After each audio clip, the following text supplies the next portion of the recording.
Hello guys, welcome to Tech Tricks tutorial. In today's video, I will show you how to create a design system in Figma. To start, open Figma and begin by designing freely. Don't worry about making components or styles just yet. Focus on your design. As you continue, you'll start to notice that certain elements like buttons, headings, or icons are being used repeatedly. That's when you'll know it's time to create components or styles. Let's take a heading as an example. Select the heading text, go to the text settings, and create a text style. This will allow you to reuse the same heading style throughout your project. Do the same for your body text. For buttons, select the button and turn it into a component. You can name it Button and customize it as you like. Next, we have icons. Select an icon and create a component. If you need different sizes for the icon, add a variant. Name the variants based on their size, for example, 48 by 48 and 32 by 32.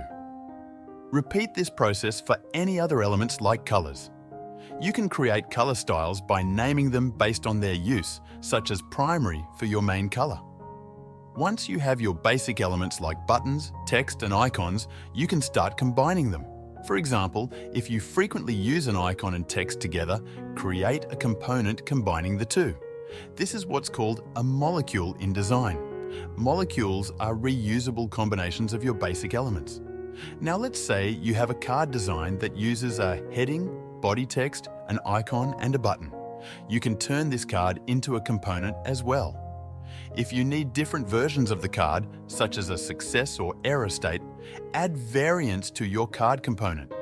Simply change the colors or text to reflect the different states. You may want to build templates. Templates are larger combinations of your components that you use across your design, like a section of cards for a web page. Once you have your template, you can easily drag and drop it into your design wherever you need it.